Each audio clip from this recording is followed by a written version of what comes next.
Oi, gente, tudo bem com vocês? Uma live muito especial hoje. A gente vai fazer uma leitura do primeiro capítulo do meu livro. Sim, o meu livro que se chama Prismas. A nossa convidada aqui hoje será a Isabela Loures, que é ledora de audiolivros, trabalha com audiodescrição, dramaturgia, enfim. E ela tem uma voz linda. Ela já vai entrar aqui para fazer a leitura.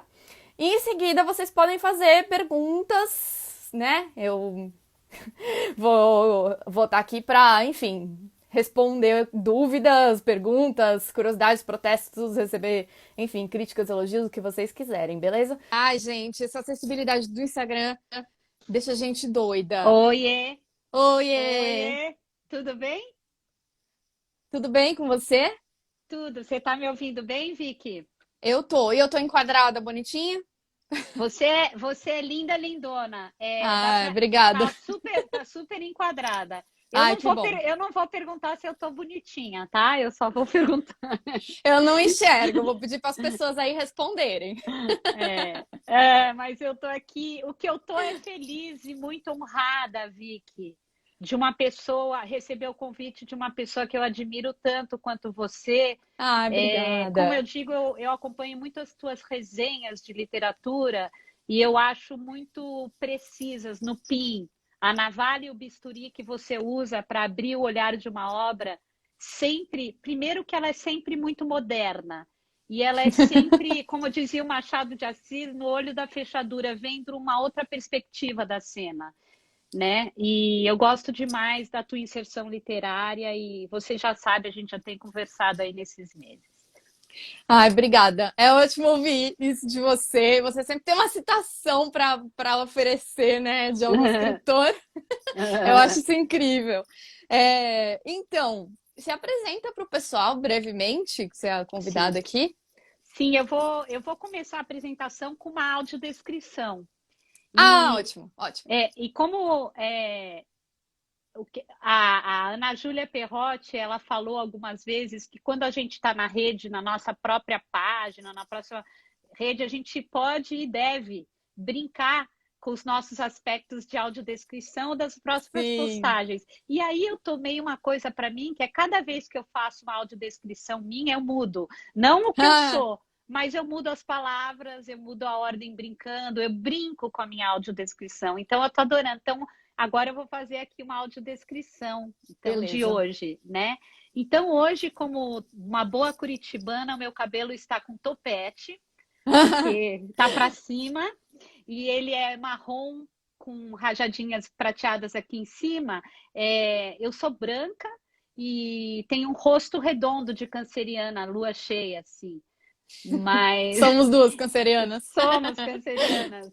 A minha sobrancelha, que ela é fininha, ela fica um pouco acima de um óculos preto que eu estou usando. Meus olhos estão grandes, assim, por causa do óculos. Aquela história que eu sempre falo, um narizinho pequeno, levemente torto, né?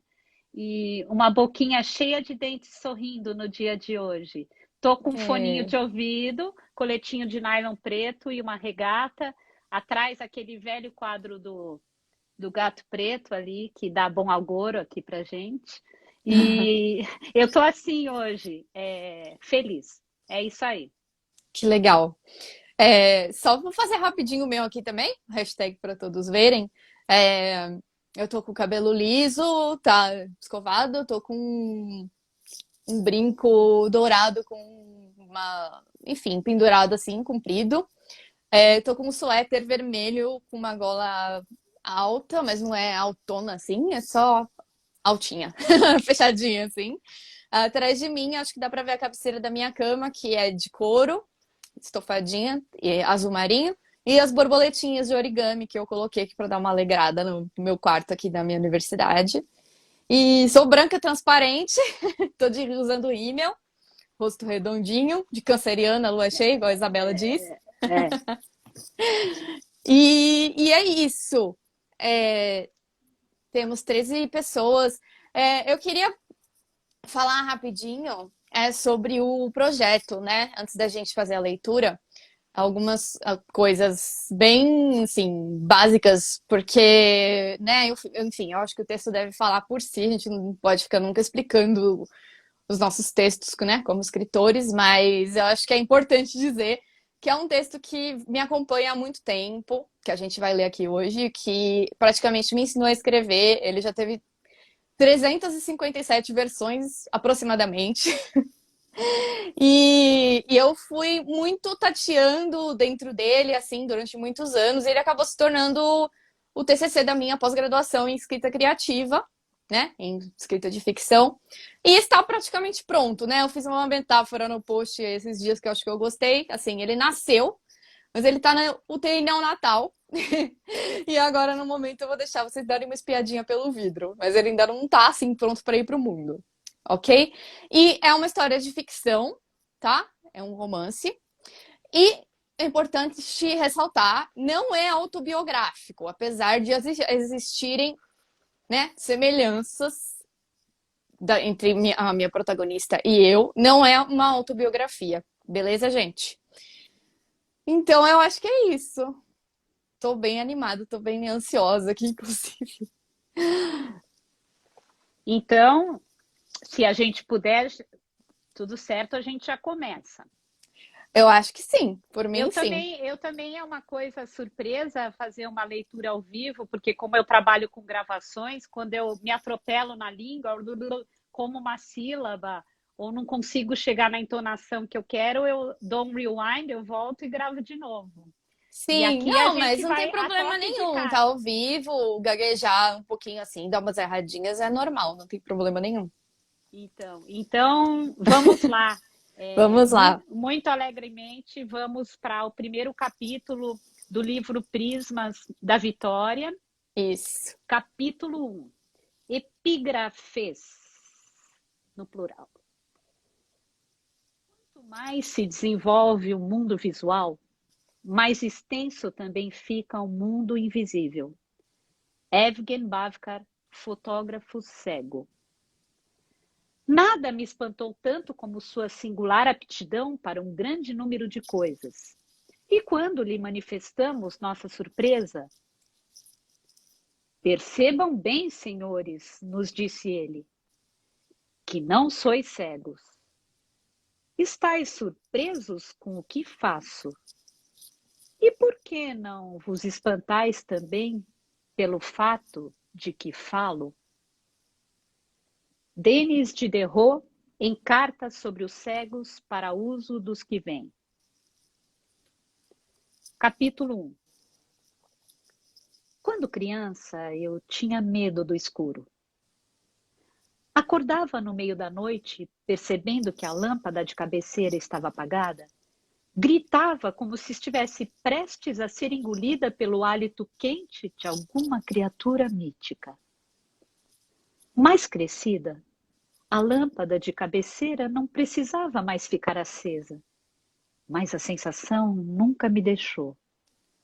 A sensação de acordar de um sonho febril, daqueles que parecem nos colocar uma camisa de força difícil de desenroscar, quase delírio.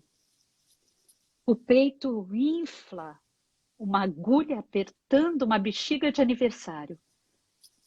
Aquelas ondas me devastavam, o baú de brinquedos aos meus pés, o abajur de um lado, a almofada de rolo, desde que nasci do outro, bloqueando a fenda entre a cama da minha infância e a parede, me impedindo de cair.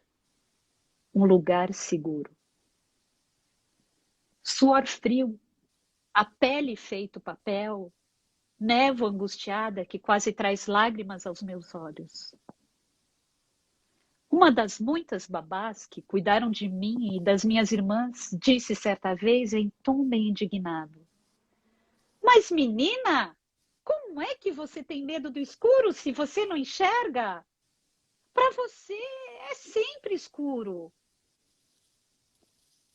Eu me calei. Ela estava errada. Não era medo do escuro, era medo do vazio. Do nada. Solidão. Medo de acordar no centro do labirinto, tatear ao redor e não encontrar o fio que me conduz. Há tempos, a menininha, com medo irracional do escuro, se foi. E, no entanto, a mesma sensação de conter mais do que é suportável me vem no avião quando os calmantes começam a perder o efeito, um sonho gasoso me espremendo de volta. A cabeça lateja, a coluna amassada na poltrona dura. Sem espaço para me mexer, os joelhos apertados na parte de trás da cadeira de outra pessoa, meu impulso é de começar a cantar. Não um cantar de alegria, um cantar para preencher esse espaço em branco, para cobrir esse zumbido mecânico bloqueando o mundo ao redor. A música é um refúgio, um plano de fuga. Cantar é terapia. Meu jeito de cuspir toda a raiva, frustração e medo que me pesam. Um lugar onde só eu posso ir e sozinha. Ser o meio para as palavras e som dos outros. Apagar-me ao incorporar um instrumento de precisão. De tanto que me agarrei à boia de salvação da música, ela acabou se tornando minha profissão, a fonte de onde tiro as cifras para o aluguel, TV a cabo, o bilhete mensal do metrô, a conta do aplicativo de supermercado e acho difícil imaginar um mundo em que eu fizesse outra coisa. Com a música, sempre pude falar de igual para igual, sem intermediários. A vida inteira, as pessoas me contaram coisas. Como era lindo o cabelo da Bela adormecida no filme da Disney e como ele se parecia com o da minha irmã Clara.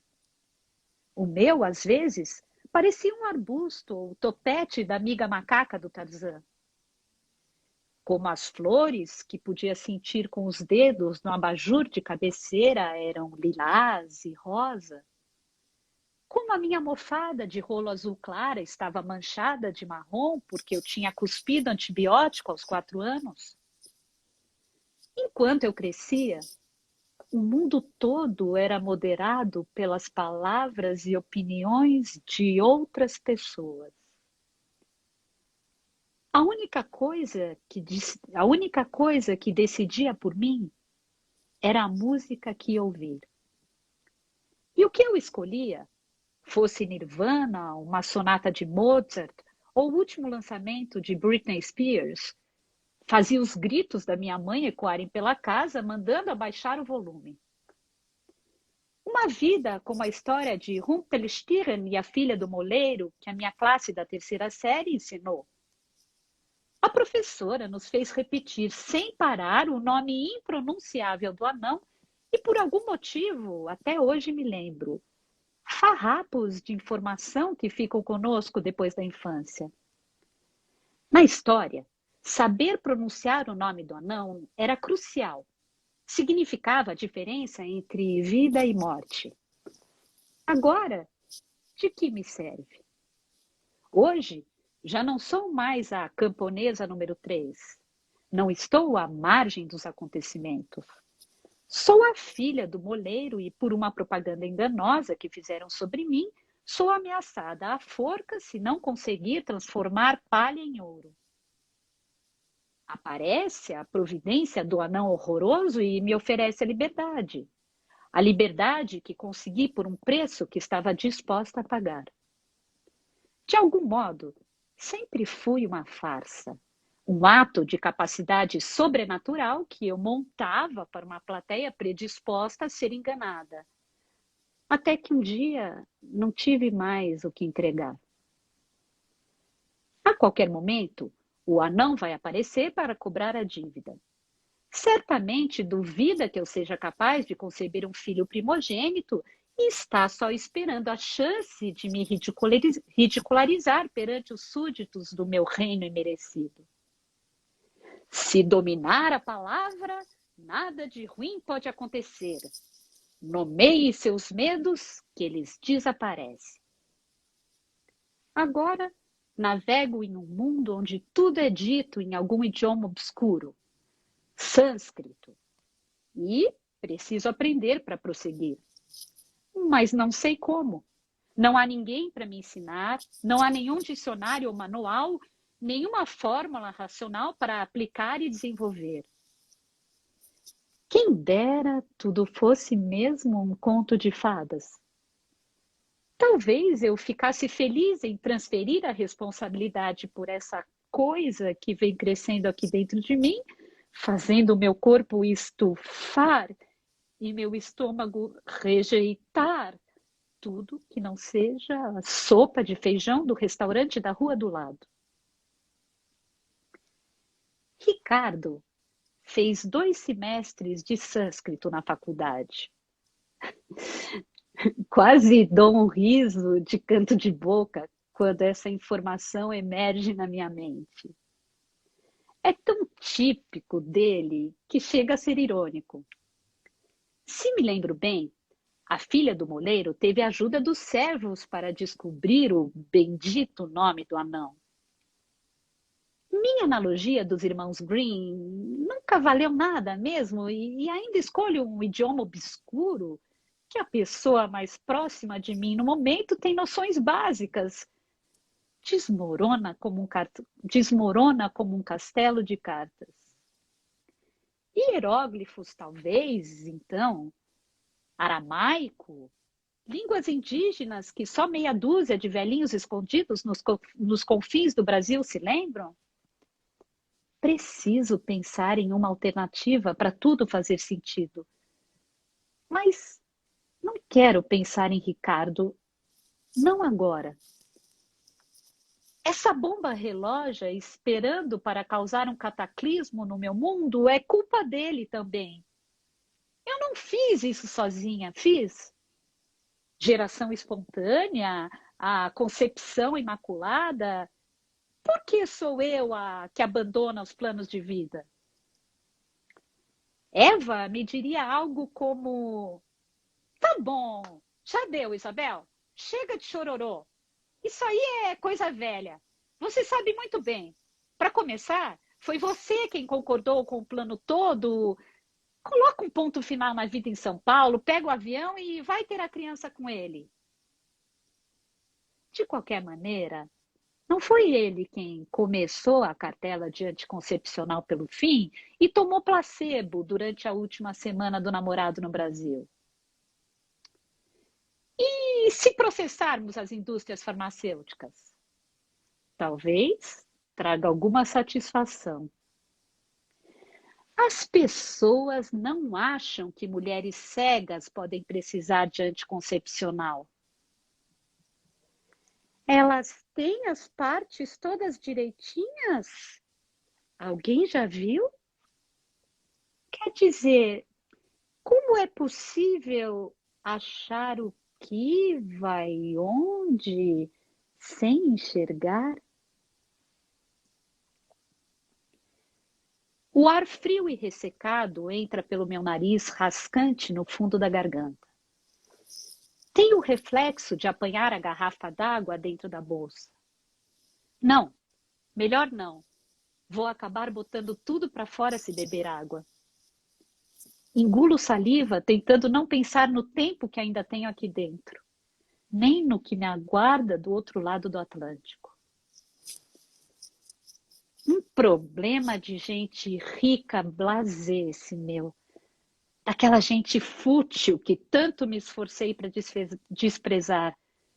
Estar num voo para Munique e só pensar no meu edredom. Pelo menos não postei no Instagram. Mas, infelizmente, é verdade. O último lugar para onde gostaria de estar indo agora. Nada contra Munique. Munique é ótima. Só queria poder continuar minha vida do jeito que era. Meus alunos, minhas apresentações em casamentos e restaurantes caros, Ricardo nos fins de semana. Conversas de 3 horas por cima da mesa da cozinha com Eva. Quem sabe, até flertando com passagens aéreas para a Alemanha, pesquisando preços, pensando nas melhores datas, se o dinheiro sobrasse. Nada disso é mais possível. Essa vida escorregou do meu alcance, caiu no grande buraco do passado para nunca mais voltar. Poderia estar usando essas 12 horas inúteis para estudar um pouco mais da porcaria do alemão, pelo menos por distração. Mas com o zumbido incessante, parece quase impossível me concentrar em qualquer coisa fora de mim mesma. Talvez, se ainda tivesse a vontade que tive de aprender inglês, fosse mais fácil. Inglês é prático, econômico. Quem sabe se também tivesse aprendido alemão há anos, ainda criança, com a professora particular às terças e quintas. Minhas irmãs reclamavam que era chato e desistiram no segundo mês. Mas eu continuei até os níveis mais avançados para conseguir assistir aos filmes que todo mundo assistia. Claro, filmes dublados são para crianças e gente ignorante. Era o que me diziam. Eu sempre gostei de filmes e não queria estar no papel de burra. Minha obsessão incurável. Provar que consigo. Qualquer coisa.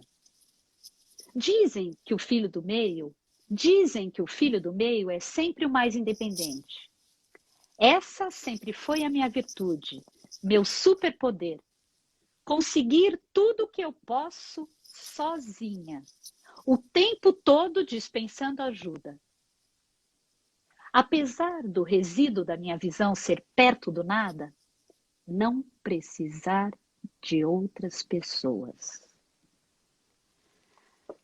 A Isabel entende tudo tão rápido, aprende tudo tão fácil, resolve qualquer coisa em 2 segundos. Ela é tão guerreira. Perdi a conta de quantas vezes ouvi frases assim. Porque eu tinha que ser perfeita. Tinha que fazer tudo tão bem quanto outras pessoas. Melhor, se possível. Para não restarem dúvidas da minha capacidade. Para não deixar nada pairando no limbo dos elogios piedosos. Não há ninguém como a Isabel. O lugar dela é em um nicho solitário para onde ninguém mais é mandado. Uma categoria separada de ser humano. Nesse nicho cabem as exceções, os capazes de inspirar pena, admiração e sentimentos de autocongratulação nos outros, tudo de uma vez. Sorte que a minha vida não é como a da Isabel. Sorte que ela tem força para superar isso. Eu mesmo não seria capaz de sair da cama.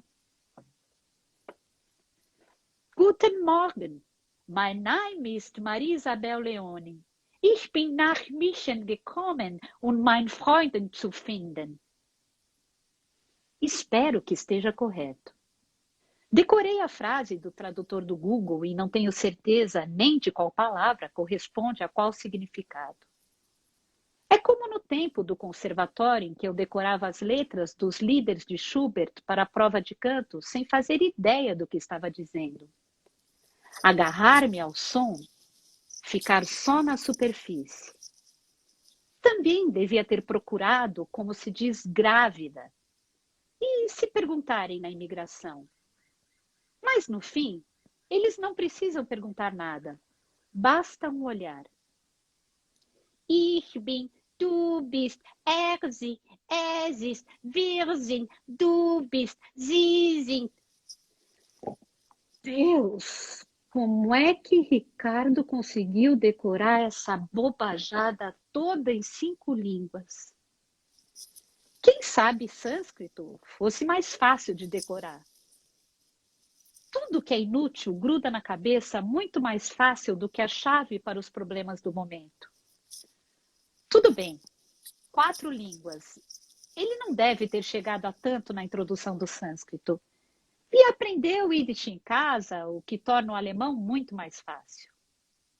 Sempre achei que Yiddish fosse uma língua morta, que tivesse desaparecido nas câmaras de gás de Hitler e não se ensinasse mais para as novas gerações das famílias judaicas. Só descobri o contrário quando presenciei conversas inteiras num patuá ininteligível na casa dos avós dele. Ali, o português puro só é usado em situações muito excepcionais, como para se dirigir a Chixi, que o Ricardo trouxe. Também aprendi naquele dia que o fato de eu não enxergar era a menor preocupação para eles. O problema era apresentar uma Chixi, o que aparentemente significa uma mulher não judia. Coloquei no Google e descobri que é usado com desprezo para indicar que seu atrativo principal é a aparência, mais ou menos como uma loira burra. Foi até um pouco lisonjeiro ser rejeitada por algo novo. Ser mulher antes de ser cega. Na visão de alguém, pelo menos. Mas, no final das contas, desde que sua irmã bateu o pé e foi exercer a carreira de advogada em vez de cuidar dos filhos, o fundamentalismo da família Weissmann parece ter sofrido algumas rachaduras. Bom para mim. Algumas rachaduras. Bom para mim. Ao menos, Ricardo nunca faz com que eu me sinta burra. Mesmo que tenha um doutorado em teoria literária, o que quer que isso signifique, e esteja passando um ano como pesquisador visitante de pós-doutorado em uma universidade chique de Munique.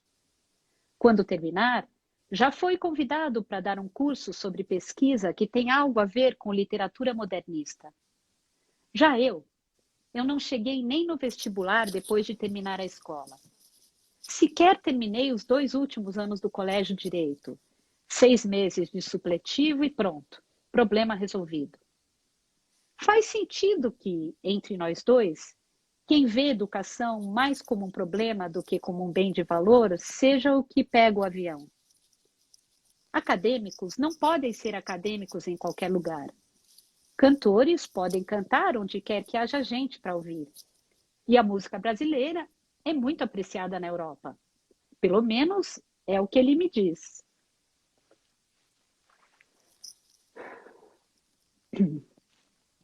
Sinto saudades das suas mãos. Foram o que me atraiu primeiro. Eva destacou muitos dos seus atributos quando me recusei a ir tomar um café com ela e o colega que achava ser um bom pretendente para sua companheira de quarto solitária. Eva tem muitos amigos acadêmicos, colegas de universidade, estudantes, gente do teatro experimental. Estão sempre aglomerados na sala da nossa casa, enrolando baseados e conversando sobre coisas que não entendo bem. Me tratam como se eu fosse uma pessoa rara, interessante, feito um bicho exótico que desejam analisar fazendo cara de conteúdo. O exemplo da superação, a mulher empoderada. Empoderada. Uma palavra com tanta força que, repetida a exaustão, só me parece vazia. O sucesso apesar da deficiência. A pessoa a admirar e até temer um pouco. A criatura que eles gostam de observar e perguntar se como a natureza pode criar existências tão diversas e, no entanto, tão iguais. Eva não. Só a maioria dos amigos dela. Ele também é músico, sabia? Toca violino. Violino? Sério? Tem certeza que ele gosta de mulher? Foi a minha resposta de má vontade. Tenho, porra! para de preconceito! Todos os violinistas com menos de 60 anos que eu conhecia até então eram gays e tinham percepções ligeiramente infladas de si mesmos. Os solistas, as divas da orquestra. Mas Ricardo vinha descobrir não era nem gay nem narcisista. Ele diz que se apaixonou pela minha voz quando me ouviu cantar pela primeira vez. Como Odisseu e as sereias. Não sei se acredito muito nisso. Ricardo lê demais. Ele foi inocentemente convidado ao nosso apartamento para discutir qualquer coisa na dissertação da Eva. Eu estava estudando meu repertório no quartinho do piano, bem ao lado, onde dou as minhas aulas. Alguns dias depois, ele foi até o restaurante onde eu cantava. Sexta-noite, o repertório de jazz e MPB, o mesmo restaurante onde Giacomo, meu ex-professor de piano e atual parceiro, estava com raiva de mim porque cheguei atrasada 5 minutos antes da hora marcada da apresentação. Giacomo é uma das poucas pessoas em São Paulo que ainda liga para a pontualidade. Gritou os palavrões em italiano de sempre. Eu respondi com as 2 ou 3 frases feitas que aprendi com meu avô. Sabia que a maior parte da braveza era só um papel que ele gostava de interpretar. A caricatura do italiano hiperbólico. Expliquei que fiquei presa no trânsito. Mentira! Na verdade, deixei o tempo passar consertando o cabelo. Outra desculpa que eu dava para mim mesma. Os remédios para dor, que eu não deveria estar mais tomando, me fizeram dormir e acordar suando no calor de novembro, o cabelo desgrenhado. Sentei no meu banquinho ao lado do piano elétrico de Giacomo, que quase jogou o microfone em cima de mim. Pedi para ele arrumar a frequência grave, sempre muito baixa, e ele ajustou os botões giratórios da mesa de som milimetricamente, como ninguém com quem já toquei na vida sabe fazer. Ordem, alívio. Ele tocou a melodia de Maria, de Leonard Bernstein, seu velho jeito de chamar minha atenção, uma referência provocadora ao meu nome completo, que ele sabe que eu odeio. Eu sorri. Estamos bem. E as primeiras notas de Vinícius de Moraes saíram de dentro de mim.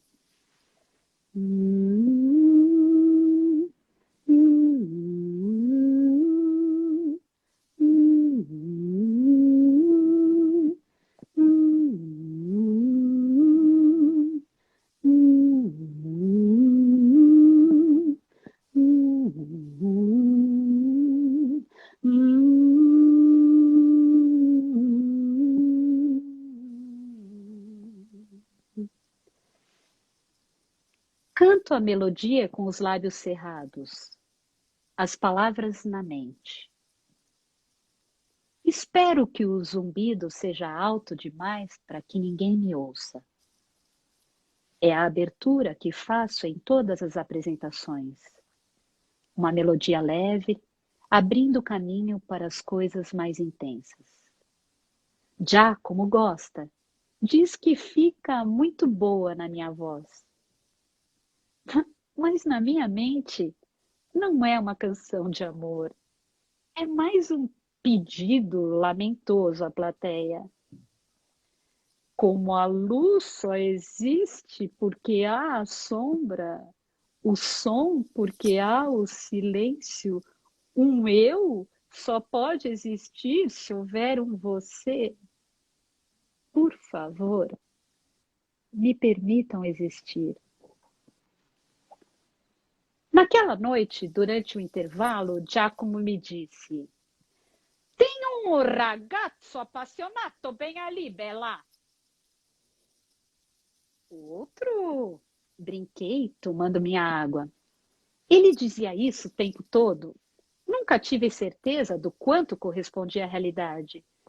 Mas eu gostava de provocar, intrigar quem estivesse me assistindo.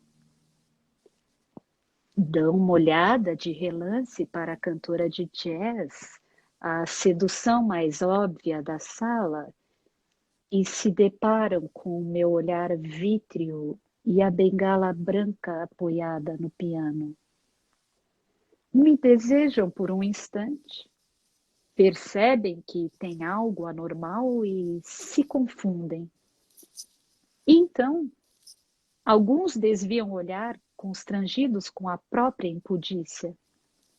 Outros continuam olhando, confusos, intrigados, enojados por perceberem-se atraídos por um rosto sem olhar, com uma deformidade, um coto no lugar onde deveria haver o símbolo do desejo, os espelhos da alma. Eu gosto que olhem.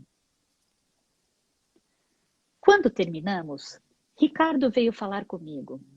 Disse quem era e perguntou se poderíamos tomar alguma coisa antes de eu ir embora. Eu bem que precisava de uma bebida. Ele ofereceu o braço para me guiar. O que tinha sido um par de olhos hipotético tornou-se um corpo alto que irradiava calor ao lado do meu. Sentamos num canto quieto. Ele elogiou minha performance e disse que também era músico, o que eu já sabia. Sempre quis aprender a tocar violino, confessei. Era verdade. Por que não? Dizem que é muito difícil. Testei a hipótese da diva de orquestra, apesar de ele não parecer gay. A gente se acostuma. Toco desde criancinha, então já é algo natural, sabe? Você toca alguma coisa além de cantar? Piano e violão. E dou uma arranhada no sax também. 4 contra 1. Eu só toco violino. Você ganhou. Acho que empata. Os meus 4 são bem mais fáceis do que o seu 1. E de qualquer jeito, eu tive um acidente um tempo atrás e está um pouco difícil. Mostrei a cicatriz na minha mão esquerda.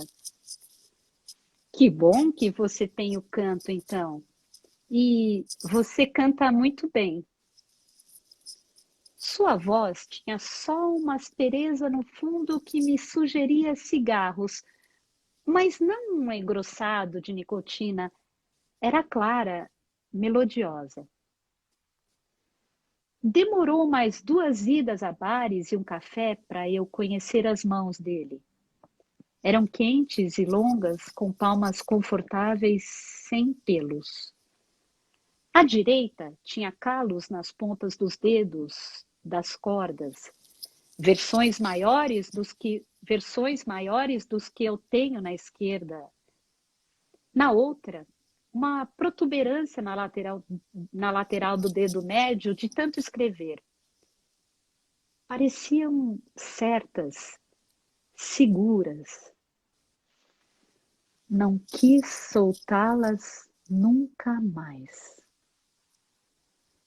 Depois disso, demorei mais outras tantas semanas para descobrir que seus olhos são azuis. Azul vivo, elétrico, como um contorno mais escuro, brilhantes, feito 2 faróis de luz. Foi o que o namorado do meu primo Murilo disse quando viu a foto do meu celular. Àquela altura, Ricardo e eu já nos conhecíamos há um mês. O traço mais marcante de sua aparência e que só consigo alcançar com palavras dos outros. O avião dá um tranco. Minha barriga está pronta. É a deixa para experimentar movimentos novos. O remédio para enjoo também não faz mais efeito. Tenho que apertar os lábios para segurar a explosão de bile. Por favor, não aqui, não, não agora não.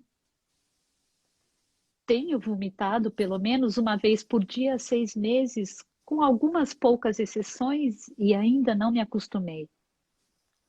Antes, fazia 8 anos que meu esôfago funcionava estritamente numa mão só.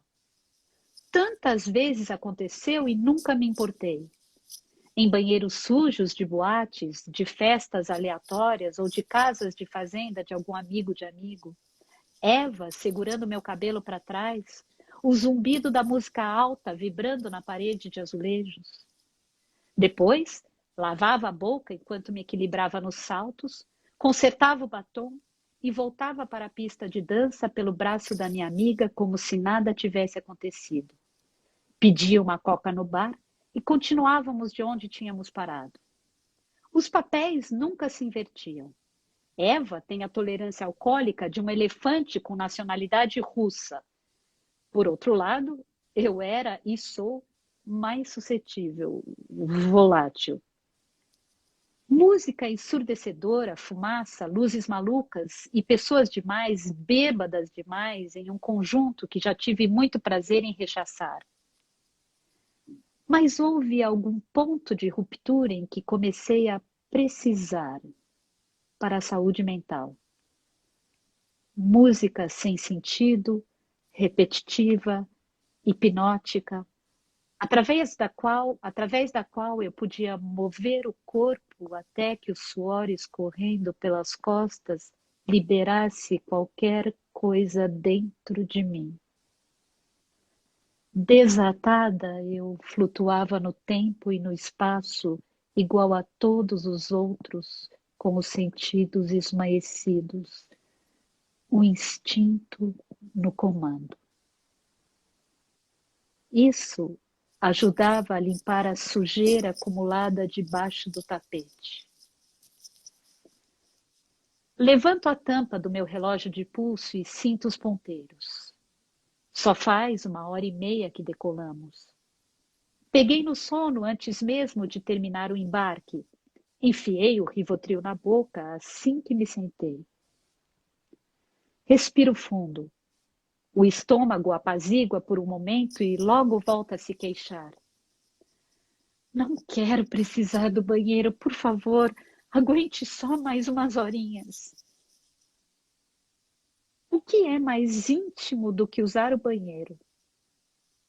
Sexo, talvez, mas quando se faz sexo, as duas partes, esgotadas de prazer, vão ao banheiro se lavarem separado. Sexo é a intimidade que todo mundo quer ver. Transborda pelas galerias da internet com certa ganância. Só uma pontada de vergonha. O banheiro é a própria vergonha, escatológico, nojento. Queremos o conteúdo do banheiro longe. Vamos ao banheiro quando queremos ir embora, ficar sozinhos num lugar pequeno onde só cabe um e sua vergonha, onde só cabe um eu e sua vergonha. Quando estamos na escola, somos instruídos a pedir permissão antes de ir ao banheiro. O professor nunca pergunta o que vamos fazer lá, e a resposta verdadeira raramente é ligada à atividade de higiene. Depois de mais crescidos, podemos ir sem pedir. Pedir permissão é então considerado ridículo. Quando você não pode ver, é difícil, quase impossível esgueirar-se discretamente para fora da sala. Quando você não vê, é quase impossível fazer qualquer coisa discretamente. É o riso dessas crianças de escola frente à minha cegueira desajeitada que me assombra. Sei bem como seria se tentasse ir agora. Eu faria um movimento para ficar de pé, acordando as pessoas ao meu lado com esta barriga. Moveria os quadris inflados pelo corredor, roçando carnes adormecidas de ambos os lados. Eu me encostaria num canto, na iminência de uma passagem maior, esperando que algum comissário de bordo aparecesse. O cheiro enjoado característico estaria próximo, mas o trinco da porta, mimetizado na harmonia das paredes lisas, a sugestão de uma fila ou qualquer sinal da abertura da porta por um ocupante anterior não chegaria. Afogada num zumbido, eu não ouviria nada. Minha mão tocaria só paredes de fibra e bordas de poltrona que podiam ou não conter pessoas. Eu não ousaria explorar mais. Oi, querida, você precisa de ajuda? A atendente, com a voz de um esquilo de desenho animado, chegaria e tocaria meu ombro com ternura. Eu preciso encontrar o banheiro. O banheiro está bem aqui do seu lado, meu bem. Tem alguém lá dentro agora, mas vou esperar aqui pertinho de você e te ajudo, tá bom? Sim, obrigada. Mas não tem mais ninguém na fila? Não tem problema. Você pode passar na minha frente. Diria outra voz solista de meia-idade, mais grave do que a comissária roedora. Porque eu tenho uma barriga grande, porque eu uso uma bengala branca, porque ela acha que seria uma pessoa horrível se fizesse uma criatura tão lastimável quanto eu esperar alguns minutos a mais. Deus, quem foi que fez isso com essa menina tão sozinha e de barriga? Talvez ela fantasiasse um estupro, uma história triste de violência familiar, uma vítima do horror do ser humano socorrida por forças internacionais. Sempre gosto de imaginar o que os outros pensam sobre mim quando me veem, porque pensam. A esta altura da vida, tenho um arquivo inteiro de provas de que eu chamo atenção em qualquer recinto. A taramela bateria, a porta dobrável rangeria. A comissária roedora me pegaria pelos cotovelos e me empurraria para a frente. Eu consigo continuar ou preciso de mais alguma coisa? Acredito que, desde os 3 anos de idade, sou capaz de operar um vaso sanitário e uma pia sozinha. Muito obrigada. A luz no cubículo seria muito forte, meus olhos arderiam. Eu os esfregaria e começaria a pensar por onde começar a tarefa quase impossível de tatear à procura de cada item de higiene pessoal oferecida pelo avião sem tocar em nada. A velha instrução da minha mãe reverberando nos meus ouvidos. A velha instrução da minha mãe reverberando nos meus movimentos. Não encostar em nada no banheiro dos outros. Meu joelho bateria no assento da privada. Com as pontas das unhas, eu desenharia arcos no ar fedorento, procurando pelo papel higiênico. Sim, do lado esquerdo. Como o dia em que tive a primeira menstruação. O tempo todo precisava conferir a almofadinha perfumada de algodão e plástico que minha mãe me dera. Estava fora do lugar? Transbordou? Fedia demais e as pessoas iam perceber? Minha barriga doía, quase a sensação de algo puxando lá dentro. Eu só queria ir embora, mas alguém tinha me convidado para aquela festa na casa da Carol. Todo mundo tem uma colega de classe antiga chamada Carol. O aniversário de 12 anos da Carol. Apertados no quarto da aniversariante, ouvindo música. Eu queria começar a dançar e aparecer nas fotos, produzir provas de que eu podia ser legal se quisesse. Mas e se eu dançasse a Macarena do jeito que a minha irmã me ensinou e tudo saísse do lugar e derramasse? Por acidente, numa das minhas idas ao banheiro da casa da Carol, meu dedo esbarrou em um pouco de sangue coagulado que estava muito perto da borda. Nojo indizível.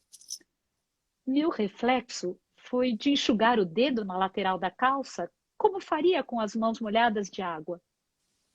O horror chegou um segundo depois. Tinha espalhado? Será que o preto da calça engoliria o vermelho do sangue e ninguém perceberia? Eu nunca ia saber. Talvez saísse do banheiro toda ensanguentada e as pessoas rissem de mim. Ou talvez passasse desapercebido para os outros uma manchinha que nem se notava. Ainda assim, eu saberia o tempo todo que o sangue estava lá. Eu seria os olhos cheios de nojo dos outros, os olhos que eu sabia estarem lá quando abrisse a porta. Tirei a calça e me aproximei da pia para lavar o lugar da mancha. Vai ficar molhada, mas água de torneira não dá nojo em ninguém. Segura de que tinha resolvido o problema com minha ideia brilhante, encostei na pia e, depois de esfregar com a água e sabão com o cheiro de rosas, percebi que havia sangue colando os pelos pubianos. Ainda uma novidade inconveniente no meu corpo. Sangue no local preciso, encostado na toalha bordada da mãe da Carol, pendurada numa barra de metal elegante na frente da pia. Fiquei paralisada. Dentre todas as possibilidades vergonhosas, era como se todas já tivessem acontecido. Eu, para sempre, a garota nojenta, a porca suja com o próprio sangue na primeira festa de verdade da turma. A vergonha duraria até o dia da minha morte. Presa naquela cidade de interior onde minha família planta e negocia café há 150 anos, os colegas da sexta série eram meus futuros vizinhos. Ou colegas em algum trabalho obscuro. Naquela época, minha ideia de trabalho era tão abstrata que achava que era certo que haveria algum para mim ali. Amigos de amigos, amores de amigos, e eu sempre a porca sanguinolenta. Aos meus olhos, pelo menos. A erupção estomacal faz outra tentativa. A erupção estomacal faz outra tentativa. Consigo encontrar o saquinho de emergência no meio de revistas e fones de ouvido no bolso na frente dos meus joelhos e tento fazer o mínimo de barulho possível. O papel plastificado pesa nas minhas mãos. Com o zumbido das turbinas, quase não ouço derramar das minhas entranhas naquele saco burocrático, desenhado especialmente para manter longe o que não queremos por perto. Fim. Maravilhosa! Nossa, é sempre incrível a gente ouvir o nosso próprio texto na voz de outra pessoa, né? Sempre dá nossa, uma diferença muito grande. E nós temos só 5 minutos, a live vai fechar em 1 hora, né? Então a gente vai, como a gente tinha imaginado, né? Vamos fechar essa aqui, eu vou salvar e aí a gente vai abrir outra para os Tá bom, comentários. Pode tá ser? bom, tá bom. Voltem, hein, gente? A gente sustentou aqui várias pessoas que ficaram aqui desde o começo que eu vi. Tá bom? Obrigada pela presença de todos. Obrigada, Mais gente. uma vez você, Vicky. Voltem daqui 1 minuto, tá? Vou fechar a Joia. live e abrir outra. Obrigada. Voltando, Oi. Oi, estamos de volta. A gravação da primeira parte já tá lá no meu... Quer dizer, deve estar subindo, né, no IGTV.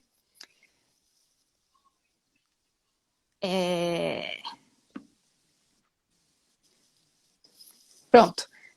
Tudo certo aí? Tudo certo, Vicky. Tô aqui. Beleza. Então, o Edgar, eu fiquei acompanhando os comentários. O Edgar já leu esse livro, muitas versões. Ele tá aqui desde acho que quase do início. E comentou também, enfim, várias partes. E teve um comentário, Isa, que falaram assim, que o Geilson comentou que queria que os leitores de tela tivessem uma voz bonita igual a sua. Fofucho.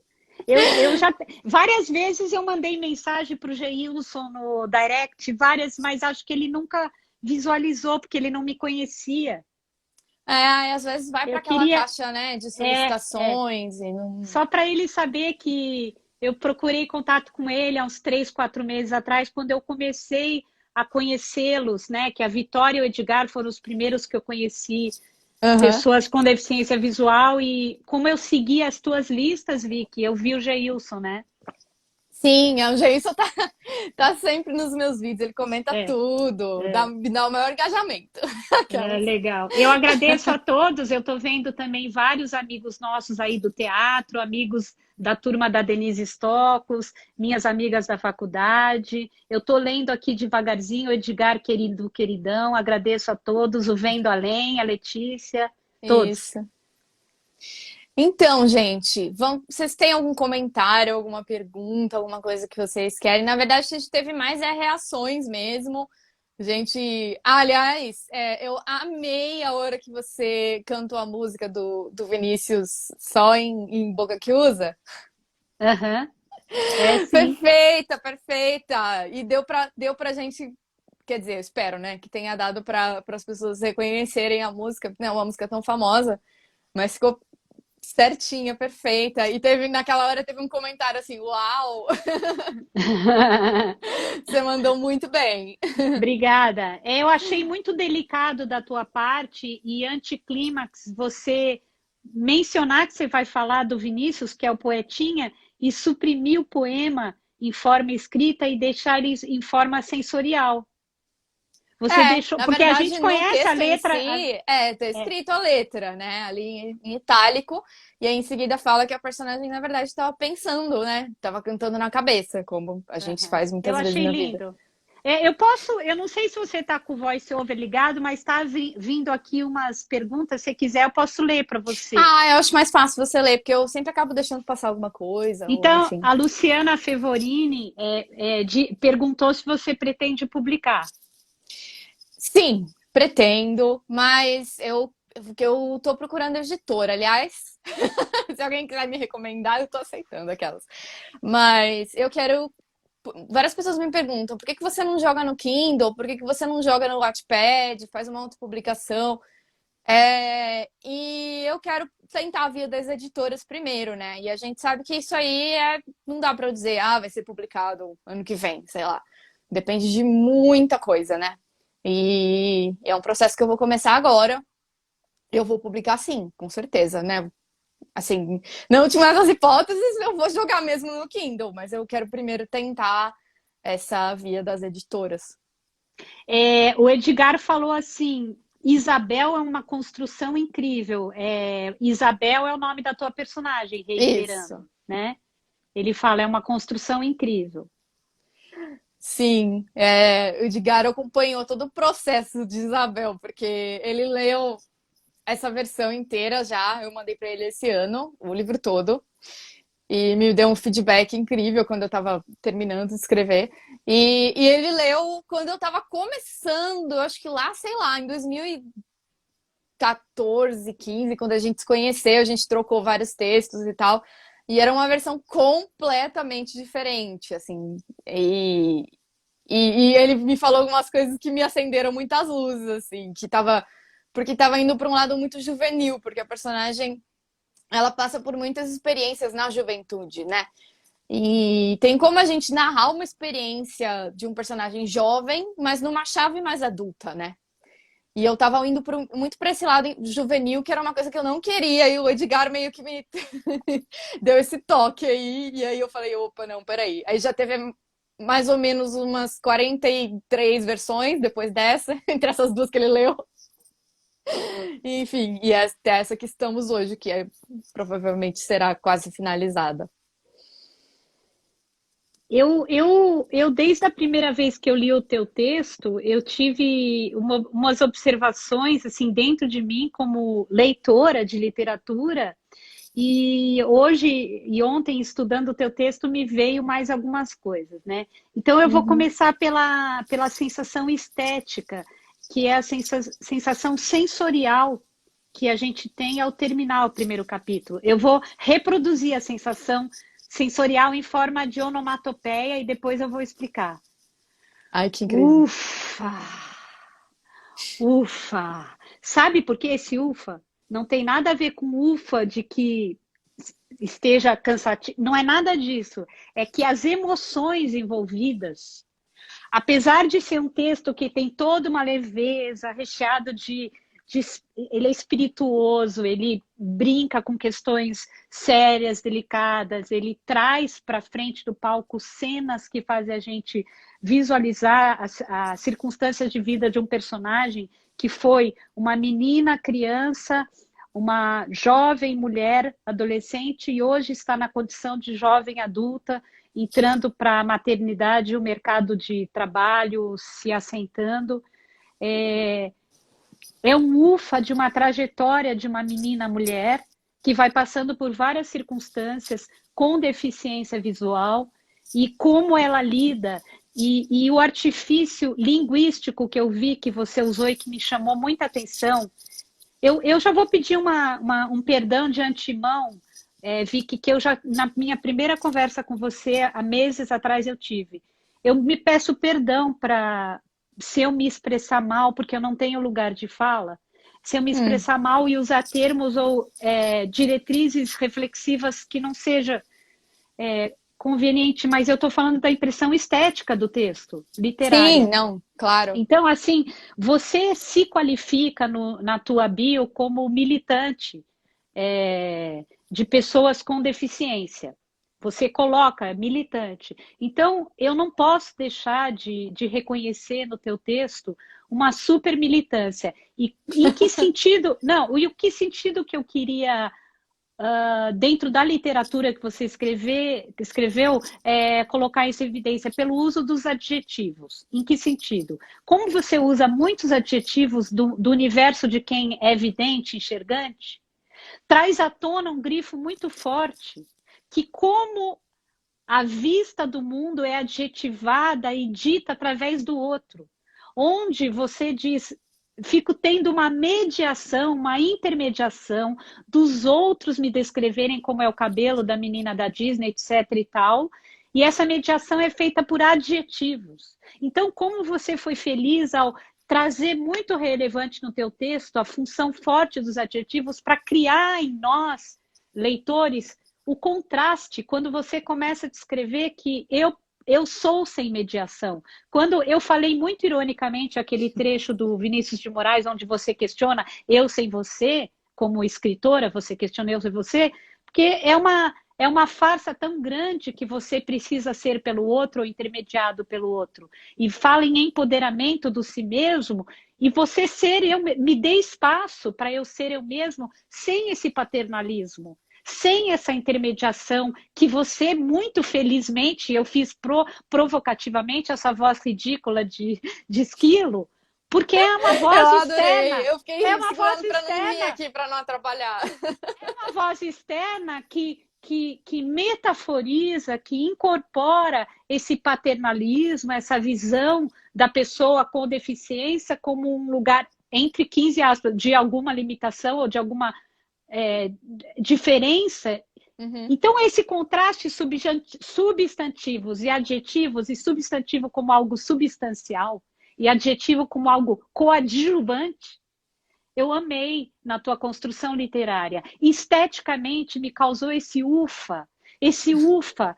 Esse teu texto, ele não é fácil de ler, porque ele é permeado de vivências internas muito difíceis, doloridas de adaptação, porque eu não senti que a pessoa cega, o problema dela é a adaptação com o mundo. É uma adaptação em contato com o mundo.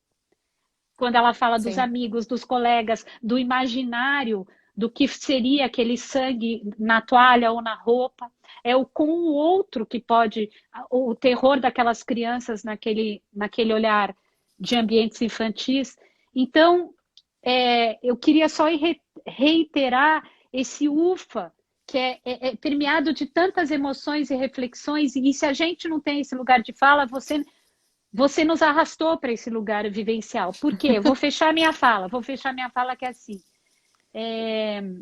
Eu acredito que a obra de arte, ela só é obra de arte quando ela te quebra por dentro, mexe nas tuas vísceras, remexe, te arrasta.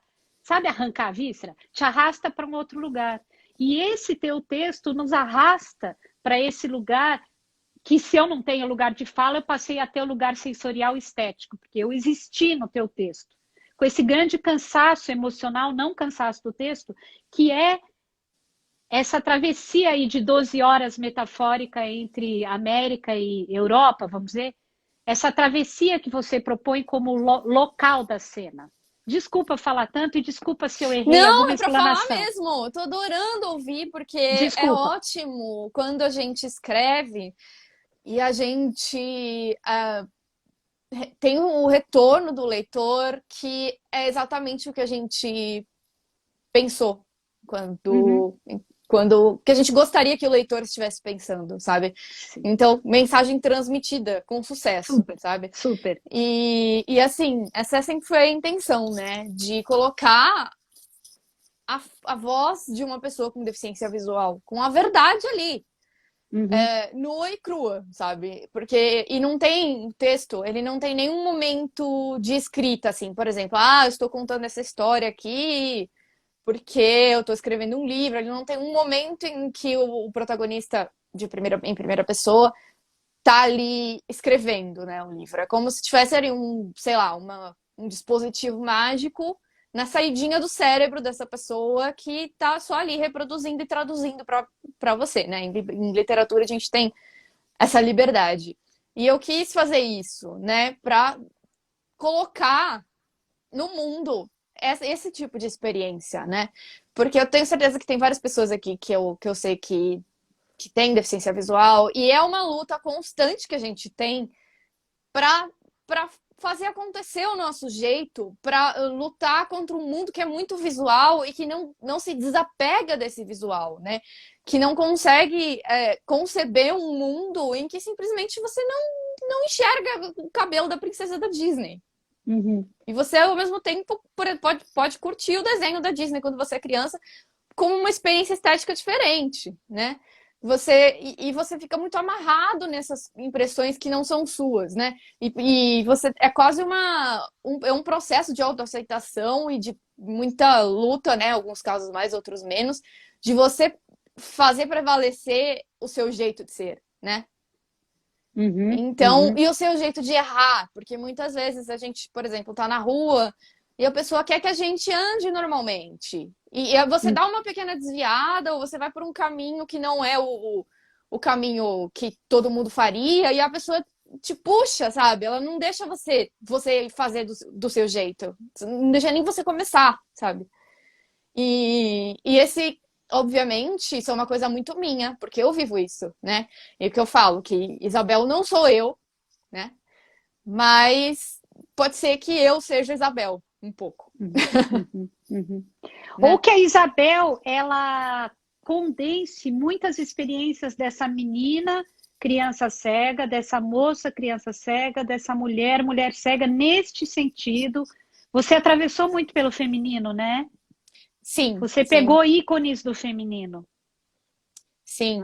Isso foi uma decisão consciente, assim. Eu lembro que eu tive esse texto lido numa oficina, e um momento que eu mencionava toda a premissa, né, da história da pílula do anticoncepcional, e que acabou gerando uma gravidez, porque, né, é uma das coisas mais difíceis para quem não enxerga mulheres, é uma das coisas mais difíceis, é tomar da pílula anticoncepcional do jeito certo.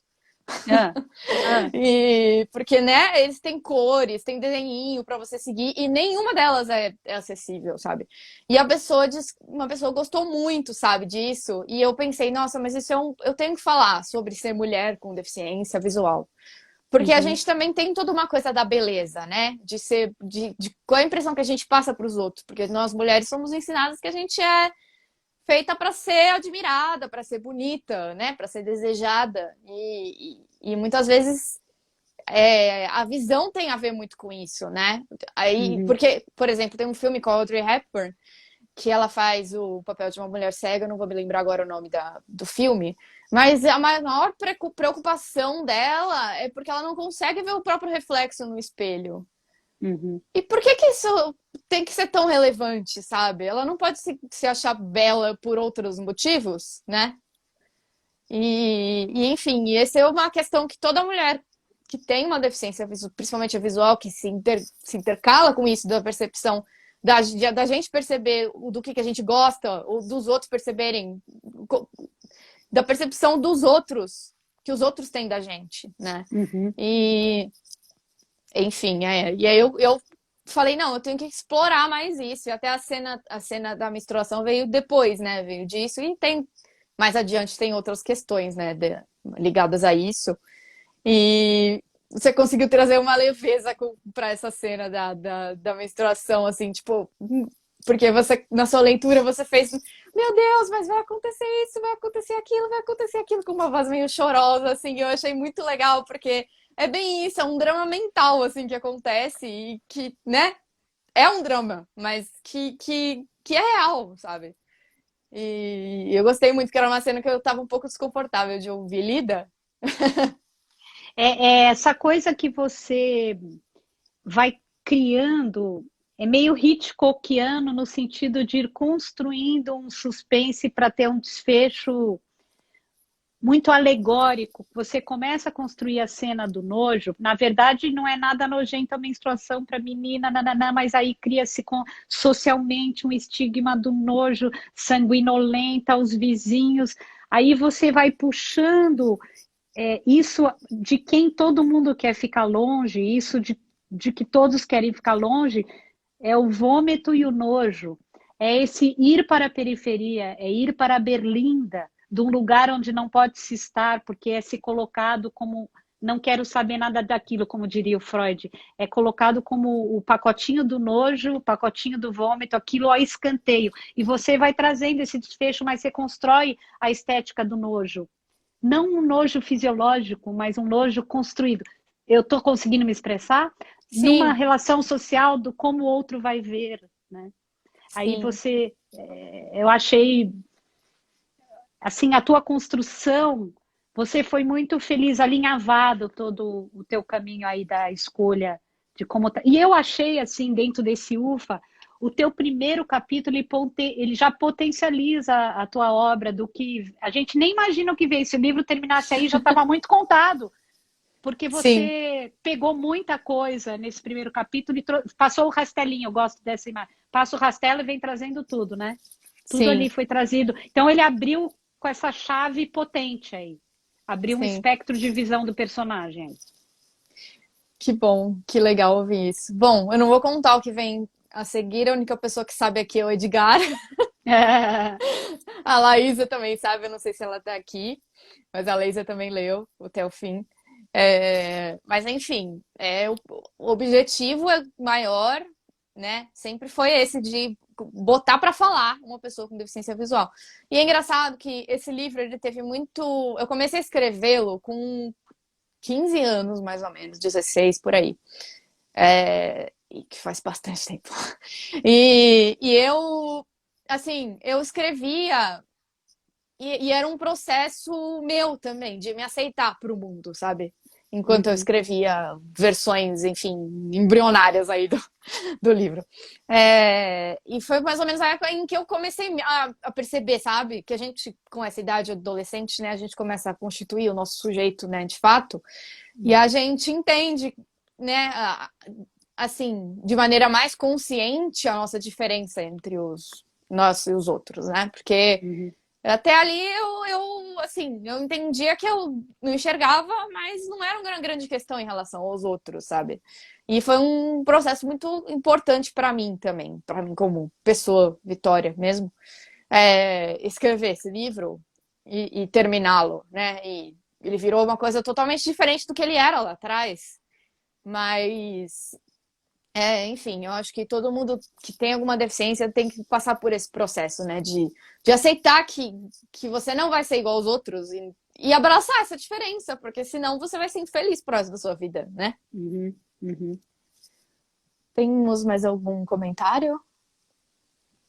Deixa eu ver se dá para mexer aqui. Eu não sabia mexer, primeira live da vida que eu estou participando. Quem? O Ah, você. Edgar, Ah, tá. o Edgar falou: acho maravilhoso como as personagens de Prisma passam longe do maniqueísmo. Sim. O Geilson falou assim, ó, agora muitas pessoas vão saber os perrengues que uma mulher cega passa. Você disse que viu nos mínimos detalhes. Aí, Vitória, ainda o Geilson, Vitória, você aceita fazer uma live comigo sobre seu livro? A gente pode falar também do seu canal no YouTube, de toda essa sua militância nas redes sociais, vai ser muito legal. Ah, O meu beleza, feliz. manda inbox aí depois.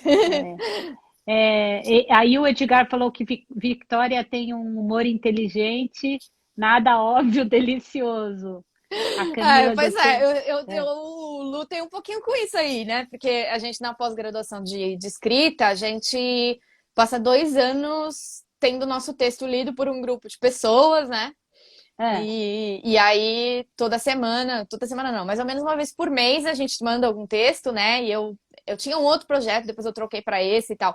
E algumas vezes as pessoas comentavam que o meu texto era meio inconsistente, porque em algumas horas ele era meio muito assim, profundo e denso né, denso e tenso. E em Aham. muitos e aí do nada eu solto uma piada. Não, muito espirituoso. E eu acho que isso é muito da minha personalidade. Eu sou muito assim, sabe? Eu sou muito Uhum. do alívio cômico. De rir das coisas, né? Vocês que me conhecem, vocês sabem que eu gosto muito de rir das coisas que as outras pessoas ficam simplesmente sofrendo e chorando e remoendo. Dou risada e pronto, sabe? E é uma coisa do meu estilo que eu tive que bater o pé em alguns momentos, porque, né, essas oficinas são meio muito assim, né? Eles são. Sempre tem umas pessoas que querem mostrar serviço, né? E acaba ficando uma coisa meio cri-cri. E Mas, enfim. Victória, Gislene Jardim, Victória, parabéns pelo texto, traz fortes reflexões. Isabela, belo Obrigada, trabalho, obrigada, gente. Gi. E daí o Wallace Dutra, que ele é um dramaturgo e ator, ele escreveu assim: gratidão, Victória, e gratidão, Isabela. Para mim é uma experiência única. Isabela trouxe as palavras gestuais de Denise Stocos à leitura, e Vitória trouxe o texto mais vivo possível, na mesma pulsação como o francês Valéry Novarina. Torço muito por este livro, pelo Leia Mulheres e Mundo Afora, e ele tinha falado no outro comment que adorou o livro. Ai, Uhum. obrigada, gente. O Eu fiquei Wallace é muito muito feliz. inteligente, muito querido. Ai, eu fiquei muito feliz que a gente sustentou várias pessoas que assistiram assim do começo ao fim a sua leitura. Obrigada. E assim, oscilando um pouquinho, né? Mas a gente sustentou assim umas 15 pessoas. Nossa, eu fico muito feliz, Eu porque, que, enfim, eu eu, tô, eu tô meio ausente do Instagram e eu tenho furado aí algumas periodicidades dos meus vídeos, porque eu tô morando aqui na Inglaterra e, assim, a vida tá levemente caótica. Mas é muito, muito bom, é muito gratificante, sabe? Você falar e ter pessoas ouvindo do outro lado, né? Você não tá muito falando bom. sozinha. Eu Quer queria, dizer, queria agradecer, só um parênteses, a presença da minha mãe, que eu estou vendo aqui, Vicky, que ela, ai, que legal! ela sempre diz Belinha, ela me chama de Belinha, eu não sei mexer no. E ela mexeu e entrou. Queria Ah, agradecer e mandar um beijo. beijo pra mãe da Isabela. É. E então, eu quero falar, né? Falar que eu disse que falar e ter alguém ouvindo, na verdade, quem tava falando é a Isabela, né? Enfim, ventríloca. a partir de mim, né? Enfim, as palavras, o texto é meu, mas a voz é sua. Eu achei assim o teu título já da primeira vez que eu a primeira vez que eu vi o teu título Prisma, eu acho ótimo, né? Eu acho que a gente quando ouve essa palavra prisma já pensa justamente numa peça, um polígono que, não sei se a palavra é polígono, mas é uma forma geométrica que já esparge a luz, né? Que quebra a luz. E Uhum. eu acho que quando eu falo que eu não tenho lugar de fala e sou arrastada para um lugar estético e de reflexão, você já prismou a luz para mim. Você já prismou eu ver as coisas com outro espectro, por outro espectro, né? Sim, eu pensei muito quando eu escrevi na figura do caleidoscópio, né? Uhum, Um caleidoscópio que tem todas aquelas figurinhas dentro, né? Geralmente são uhum. umas miçangas, aqueles caleidoscópios de criança mesmo que a gente faz na escola e tal, que são umas miçangas dentro, né? E você dá uma giradinha pequena e a figura muda completamente, né? Uhum, uhum. E, enfim, e a seguir, né, no livro, tem mudanças de ponto de vista. Nós temos outros personagens. Eu já tô dando um spoiler aí. Ah, tá bom. E aí, a minha ideia sempre foi falar sobre esses. Vou usar uma palavra bonita agora, esses interstícios, né, do que Uhum. a gente vê do ponto de vista de cada um, né? É uma tentativa, vamos ver se vai ser bem sucedida. Mas, enfim, o fio condutor é a Isabel, sempre, né? Mas aí a gente tem umas janelas, digamos assim, para outros personagens. Uhum. E, enfim, não vou falar mais nada.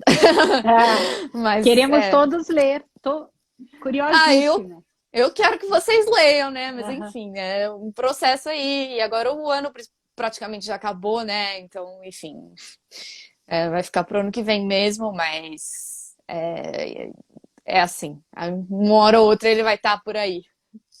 Eu tenho uma curiosidade, assim, enquanto ledora, no caso específico do dia de hoje, aqui, ter lido em voz alta, essa alteridade de ter tido uma pessoa que não você desreconheceu, irreconheceu o teu texto em algumas passagens, em termos de que a intenção tua como escritora foi subvertida para um outro lugar, sofreu um prisma. É sempre. Eu já tive meu texto lido muitas vezes, né? Por causa dessas oficinas, a gente sempre tem que. No começo de cada oficina, quando a gente vai comentar o texto, o autor sempre lê um trecho. Uhum, E eu, como nunca conseguia fazer a minha própria leitura, era sempre algum colega que fazia para mim, né? E é sempre um estranhamento, por mais que a pessoa dê exatamente as mesmas intenções que você tinha em mente quando você escreveu, é sempre um estranhamento ouvir na voz de outra pessoa, né? uhum. E você leu de uma forma muito mais pausada, muito mais emocional e que me fez pensar até, assim, de cortar algumas frases no meio, colocar uns pontos finais, assim, porque de necessidade de alguns respiros, assim, para ressaltar o peso de algumas palavras, Sim, sabe? sim, E sim. mas é sempre assim, né? A gente tá sempre editando, não importa, nunca vai estar pronto. E mas eu achei que em muitos momentos você deu intenções que eu falei que legal que ela tá ressaltando isso, porque eu pensei, né, quando eu escrevi, lendo, que isso é importante, sabe? Esta Uhum, parte. E você uhum, captou isso muito bem. uhum, uhum. E eu tinha em mente uma leitura mais dinâmica, assim, mais rápida, mais veloz. Mas é claro que, né, numa leitura profissional do nível que você faz, é sempre mais pausada, né? Pra todo mundo conseguir entender e tal, e ter uma interpretação mais cuidadosa e tal. Mas eu gostei muito. Não tô dizendo que não gostei, não. Tô falando que os Não estranhamentos que a entendi. gente sempre tem, né? É. Mas ficou bem legal. Não, Ficou eu muito pensei legal. mais na intenção, por exemplo, as frases que tanto a comissária quanto a outra passageira e você estão ali, eu fui esquadrinhando como eu acho que está na cabeça das pessoas, né? Como eu acho Aham. que Eu até escrevi, aqui tem uma ironia, aqui tem uma voz que a pessoa tá com desdém, né? Porque é como me chega, né? Então mas é sempre maravilhoso essa conversação entre escritor e leitor, assim. Eu acho que é aí que abre a criatividade, né? Sim, sim, Cada um sim, sim. conta e ouve uma história dentro de si que vai se construindo no imaginário, né? Sim, até é um processo muito importante. Eu acho que nessas oficinas a gente aprende muito mais com os nossos colegas do que com professores, por exemplo. Porque o professor muitas vezes fica quieto a aula inteira e só dá uma fechada no fim, né? Ele conduz, né, as oficinas. E é muito importante para você, como escritor, ouvir o feedback dos seus leitores, né? Uhum. E eu recebi até uma mensagem esses dias de uma pessoa dizendo que desistiu de ser escritora porque morria de vergonha das pessoas lendo o texto dela. Entendi. E com o julgamento, sabe? E acho que essa é uma barreira que a gente tem que ultrapassar, né? A gente perde umas noites de sono no começo por causa disso, quando a gente entrega o texto para os outros lerem. Mas eu acho que é um processo e é muito importante a gente, né? Eu dou aula de escrita, eu falo sempre isso, né? Você vai achar que eu vou ficar julgando seu texto? Não vou, porque é importante você ter a impressão do seu leitor, faz muito parte do processo. E você ouvir, às Aham, vezes, umas verdades também, né? aham. Ouvi muito, passei 2 anos ouvindo verdades. Ah. É o expor-se para que venham colocar a faquinha na nossa e criem uma ferida narcísica em nós. Porque Exato. quando a gente está criando o texto fechado, nós e a nossa folha em branco, ou nossa tela em branco, está no nosso universo, não tem interferência. Aí, quando vem alguém de fora, vai rasgar com ferida narcísica a interlocução ali em relação à tua obra, né? Sim, exato, exatamente. Uhum. Pode ser meio exaustivo, às vezes, né? Mas acho que faz muito parte do processo. E é bem isso, assim, e serve para empurrar a gente para frente, né? Sim, sim. Né? Na Aham. força, às vezes. Muito bom.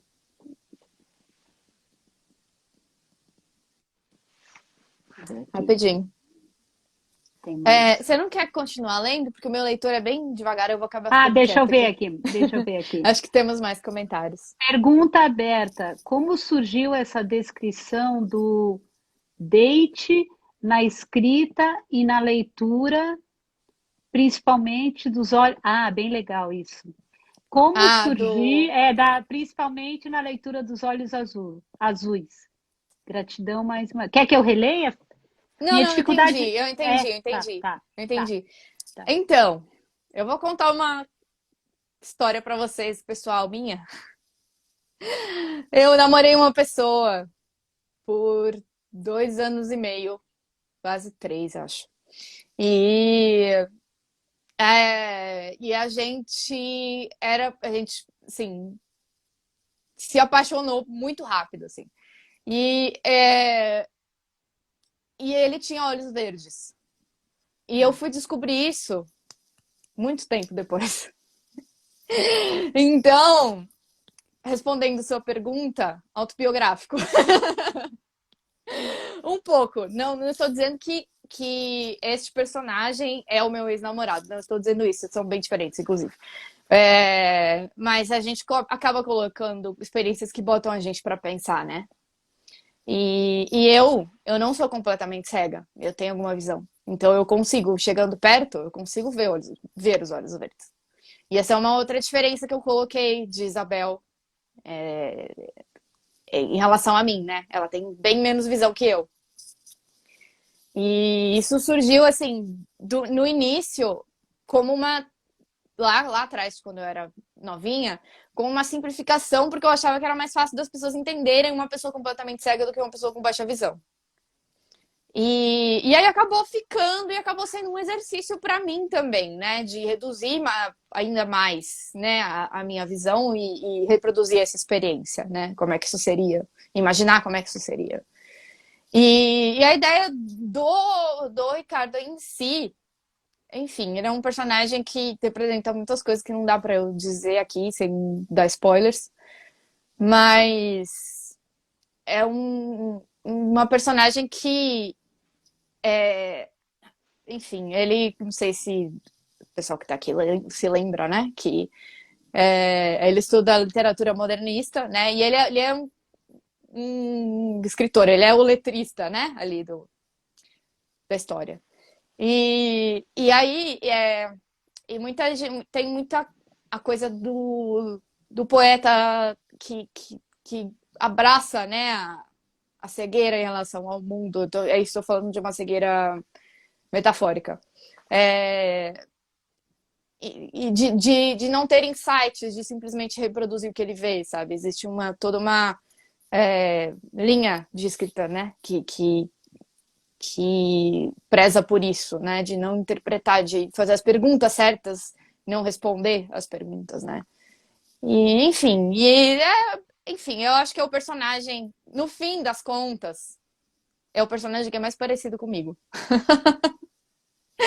Apesar de Isabel ter a mesma deficiência que eu, apesar de Isabel ser mulher, acho que na essência ele acaba sendo o personagem mais parecido comigo. Eu me dei conta disso recentemente, assim, não foi uma coisa muito voluntária.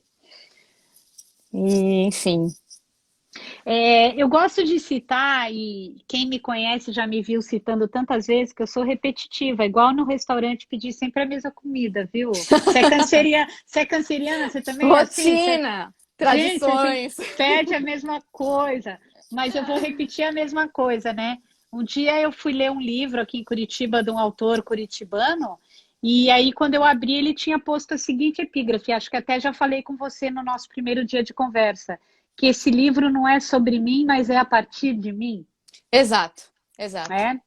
Não Essas é sobre palavras mim, aí. mas é a partir de mim. Não tem como que o vórtice, que nem a fonte de uma fonte d'água, não ser Uhum, aquela fonte.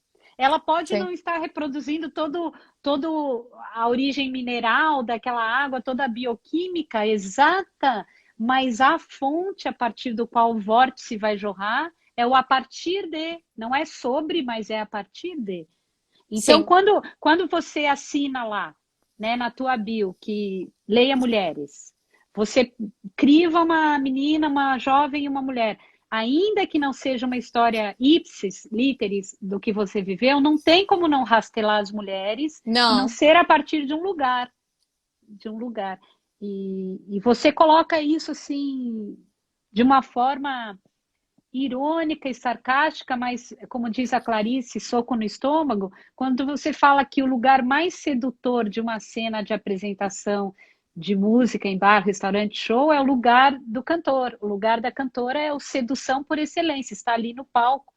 E aí as pessoas tendem a olhar para quem está nesse lugar de sedução, e você coloca que homens estariam olhando e se dariam conta do olhar vítreo, que é o olhar que volta para eles, mas então o que eu quero dizer é que você arrasta todo mundo a perceber que este lugar é o lugar de todas as mulheres, um sim. pouco no lugar feminino de abordada e também do lugar feminino da mulher cega, com todo o esquadrinhamento que você traz, e é um a partir de, não tem como não ser. Não tem. E eu acho que toda a escrita é feita a partir do escritor, É, né? Eu acho que não tem como.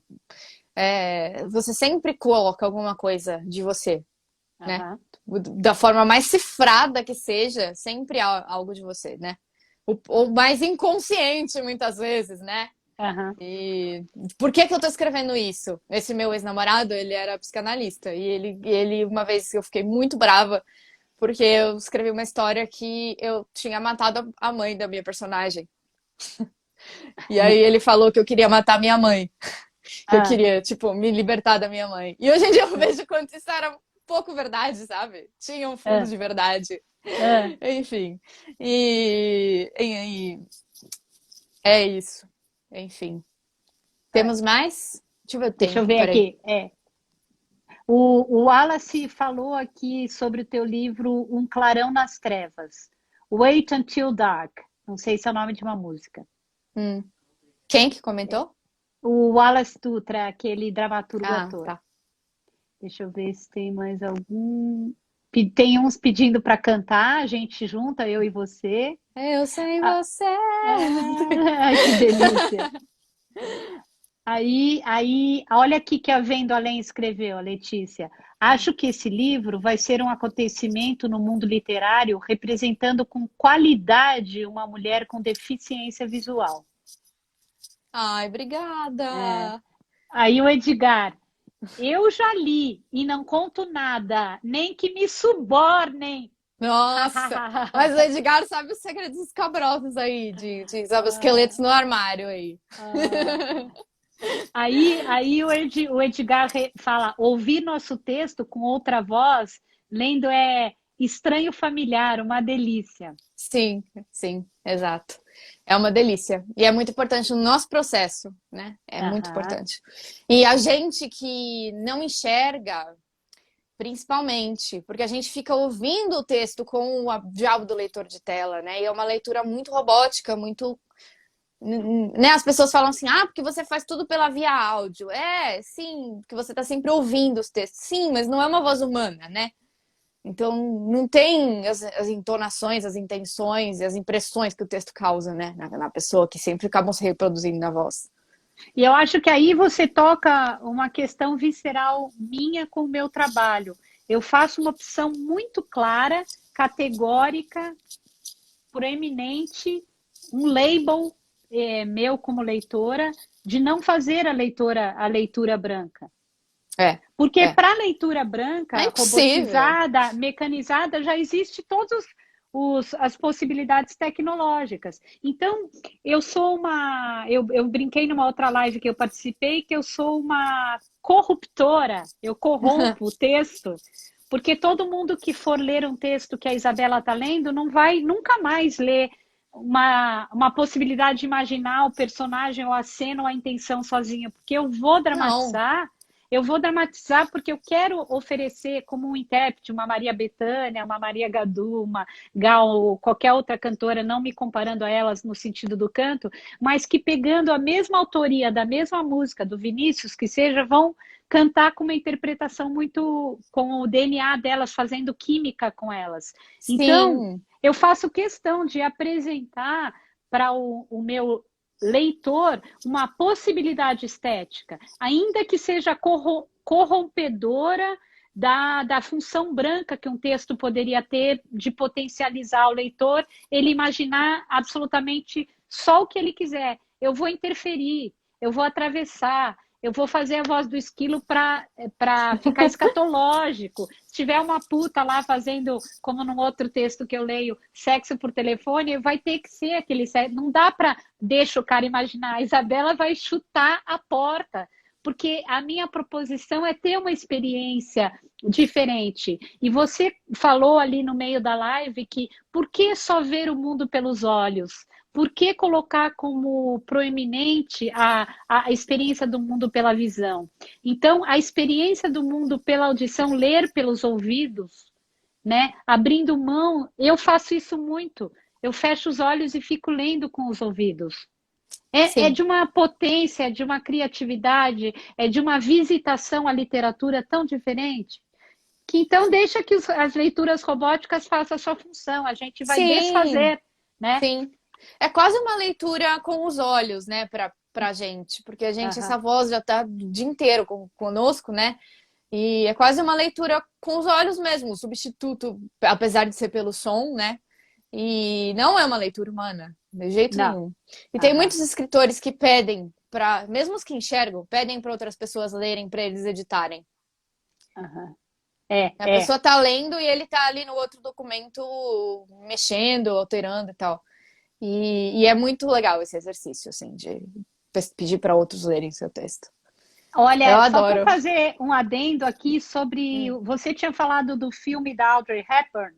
Hum. Então, o que o Wallace falou, ali em inglês, eu não lembro o que ele falou, mas depois uma amiga nossa, a Rudilane, escreveu assim: Clarão nas Trevas, filme de Audrey Hepburn. Isso, tem um serial Clarão, killer que tá atrás Clarão dela, nas uma coisa Trevas, é. Só assim. para quem É um tiver filme. interessado. É. E assim, é um filme que, né, traz a figura ali da mulher cega, mas é de uma maneira, né, meio antiga e tal. E eu lembro, eu não assisti esse filme, eu li muitas análises dele, mas eu não assisti.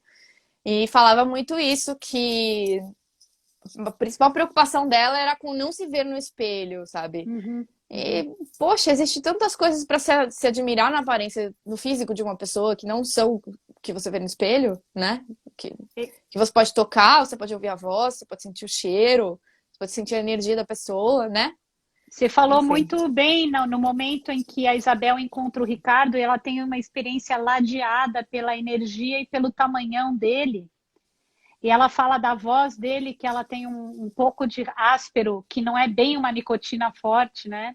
E você fala da sensação da mão e você vai descrevendo tudo muito fisicamente, que não tem pelo, até você deslanchar no não quero soltá-la nunca mais, né? Você Sim, começa por sensações táteis e passa para sensações etéreas dos sentimentos, né? sim.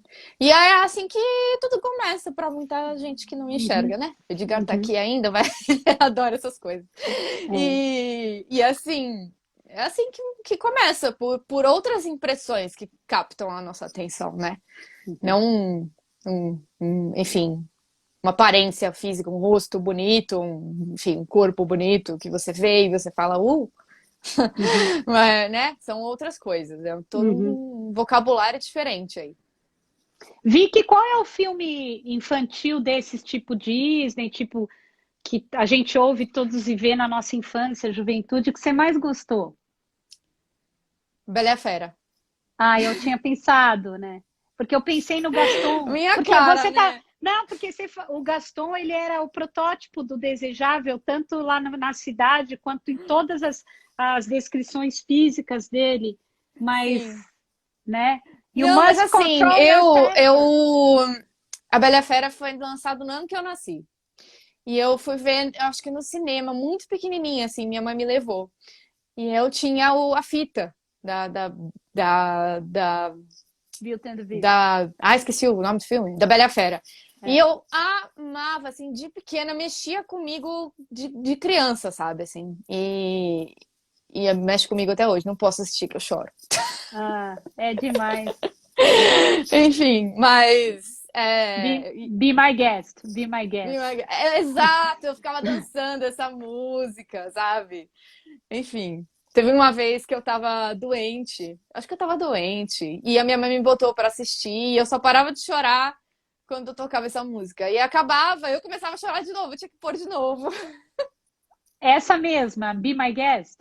É essa. Ah, ah. You must control your temper. É, é, Enfim, e já fiz é. trabalho sobre na faculdade, sabe? É uma história que vem muito comigo, assim. Essa como é que fala? O Eros e Psique, né? Uhum, Que uhum. é a inspiração para Bela e a Fera e tal. Gosto muito. Eu não sabia disso. É, sim, Uhum. você viu de base, né? A história lá grega da Psique que se apaixona, que ela é levada a casar com o Eros, né? E dizem para ela que é uma serpente, que ele é um monstro, que ele, enfim, que ela é dada ali em oferenda. E na verdade ele é um deus, né? Ele é o filho da Afrodite e ela não tem permissão de ver o rosto dele, né? Aham, aham. Tem toda uma questão com a visão e tal. Eu amo de paixão essa história e os derivados todos, né? Enfim, Isso, mitos gregos que geram muita coisa até hoje.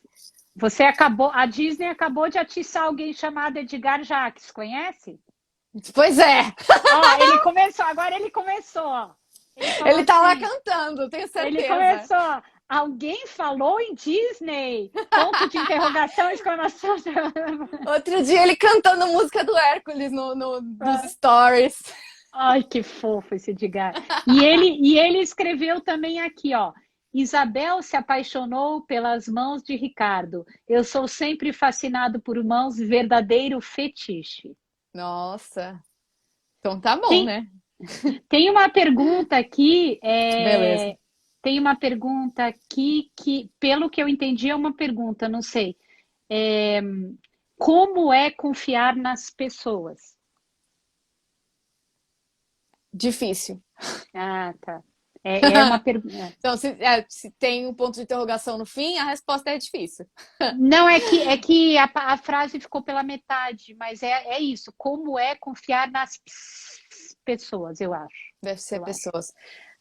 Assim, a gente é muito desconfiado, né? Eu já Uhum, ouvi isso de várias pessoas, assim, que quem não enxerga é meio desconfiado. É, em termos de relacionamento, claro que vai da pessoa, né? Tem gente que se joga do penhasco, eu sou desse grupo, e tem gente que, né, que é mais resistente e tal, né? Que, enfim. Mas você confiar numa pessoa pra se abrir, assim, sabe? Às vezes é difícil, porque, enfim, assim, tentando puxar aí pro elemento da visão, né? Às vezes a gente tem que ficar com o pé atrás, porque é um preconceito que a gente luta contra, mas que tem um pouco de verdade. O problema é quando você estabelece que isso é sempre, né? Que isso é um peso, que enfim. Que a gente não vê a malícia das pessoas, que as pessoas vão enganar a gente e tal. É aquela velha história, né? Do homem, do cara cego que a mulher trai e ele nem percebe, sabe? Nem sabe. Uhum, Por exemplo, meu pai, ele é deficiente visual também, que nem eu. E a minha mãe uhum, não. uhum, Mas eles têm uma relação de muita parceria, muita confiança, sabe? Então é uma coisa que nunca aconteceria, sabe? Então eu acho que você tem que encontrar esses tipos de pessoas na sua vida aí, né? De qualquer jeito que seja. E você vai ter sujeito a ser feito de trouxa como todo mundo. Então, enfim. É uma questão uhum, que se entrelaça com personalidades pessoais, né? Então não dá pra gente generalizar. uhum. Entendi. Ah, desculpa, essa é uma a moça que fez a pergunta está falando, Ah, é a tá. Júnia, a Júnia. Desculpa, é essa pergunta mesma. Como confiar nas pessoas desconhecidas? Era Ah, complemento da sim. pergunta. Então, eu não confio assim. Se for um desconhecido na rua, no way. Assim, por exemplo, já aconteceu algumas vezes de eu estar andando na rua e vem um homem, põe a mão no meu ombro e fala: Você quer ajuda? Uhum, Eu saio fora, assim, sabe? Não confio mesmo. Não sei se era uma pessoa super legal, super normal, super de boas, que só tava realmente querendo me ajudar. Ou às vezes não, né? E uhum, eu não tenho esse preconceito visual, esse repertório visual pra analisar uma pessoa assim, né? uhum, De cara. uhum. E aí, né, enfim, é um pouco mais difícil. Você tem que sempre que conversar mais e ter um feeling, assim, de como, em quem você pode confiar. Mas, Uhum, enfim. uhum. E mesmo para os enxergantes, né? Vamos falar que a cena é a mesma, porque são coisas das relações humanas, né? Apenas Sim. talvez que você vai usar um ferramental dentro das ferramentas tuas, assim, do tipo, vou sair, né? O outro pode olhar se o cara, sei lá, mas assim, a situação é a mesma, né? Imagino. Uma Sim. vez você estava falando, eu acho que foi você numa das lives, Hum. sobre ambiente de escola, pegarem coisa na mochila, acho que foi você que falou numa live, não sei. Aham. E eu fico pensando, é uma cena que a criança enxergante ou a com deficiência vai passar, mas às vezes coisas que nunca passou pela cabeça, né? Você pode olhar para a tua mochila quando a pessoa é enxergante. No caso do deficiente, ele vai ter que segurar a mochila, né? Aham. Não É. sei, for É uma cenas coisa que, por que. exemplo, eu tô vivendo aqui na Inglaterra numa residência coletiva, nós somos 6 Aham, aqui. aham, E outro dia eu comprei uma caixa de chá, uhum, nada a ver com a Inglaterra, né? Mas tudo bem. E aí eu perdi a caixa de chá. E eu não sei onde uhum, está até hoje. uhum, E aí eu não sei se alguém pegou meu chá ou se eu, tipo, tá na minha cara e eu não tô vendo, sabe? Então a gente sim, tem que ter um cuidado redobrado nesse sentido, por exemplo, das nossas coisas, né? uhum, uhum. E então, né, é complicado. Nós não temos muito tempo. Vamos dar uma Sim. repassada se tem mais alguma Deixa eu ver se pergunta. tem aqui. Ai, passa muito É, rápido, meu Deus. é, é. Deixa eu ver aqui. Eu agradeço a todos que estão fazendo comentários bonitos sobre a minha leitura e eu não fiquei citando aqui porque eu já li e já agradeço, né? Tá Obrigada ótimo. a Foi ótima a todos. sua leitura. Vai pro Eu agradeço. YouTube depois. Quem tá vendo a gente no YouTube, beijos. Eu agradeço e não fiquei lendo aqui para não, né, para não invadir a conversa específica da produção literária. Deixa eu ver aqui se tem mais alguma que eu deixei passar. Questão... Tem alguém que falou Sacramento Ednilson. O Sacramento Ednilson Sacramento, ele escreveu assim a questão da bolha. Da bolha. Acho que a gente questão devia estar da bolha. falando de alguma coisa que ele complementou. E foi específico naquele momento. Deixa eu ver mais alguma coisa.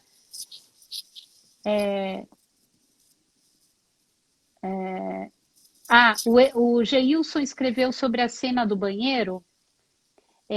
Aquela cena no banheiro, eu senti as dores da Isabel, porque eu sou homem, mas você descreveu de um jeito que parece que a gente está sentindo tudo aquilo que ela está passando.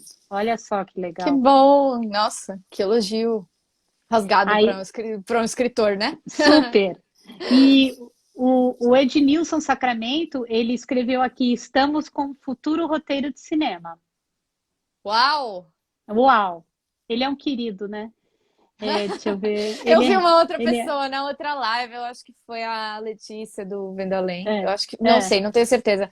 Falou, eu queria que isso fosse um filme. Imagina se fosse um filme, uma coisa assim. Não sei se daria um filme, gente. O restante aí, né, enfim, talvez teria que modificar bastante para dar um filme. Quantas páginas tem o livro? Oi? Mais ou menos quantas páginas tem o livro? Ele tá com 200, mais ou menos.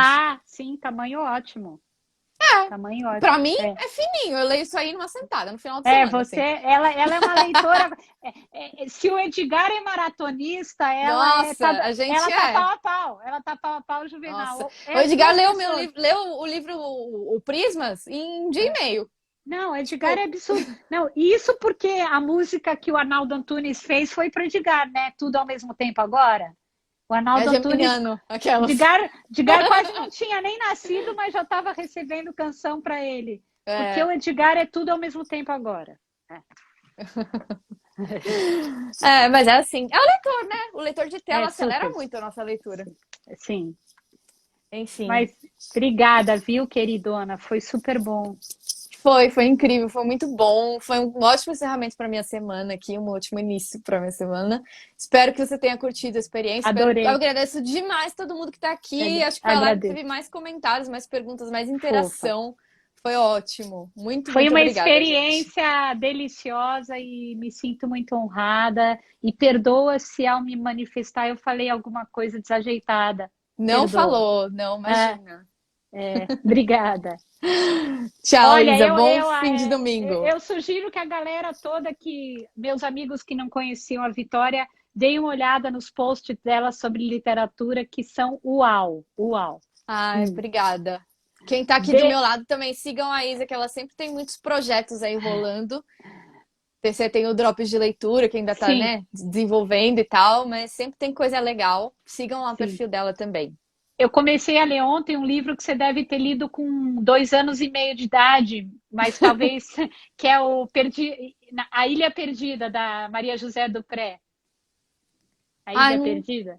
Não conheço. É um livro juvenil desses que as escolas indicavam em arrodo. Sei. A Ilha Perdida. E uma delicinha. Então agora eu estou até me adentrando a leituras que ficaram para trás na minha infância e estou eu lá. Delícia total. Delícia total. Obrigada, Vicky. Então tá bom, gente. Beijo. Beijão. Bom fim de domingo. Obrigada pra todo mundo. a todos. Beijo. Tchau.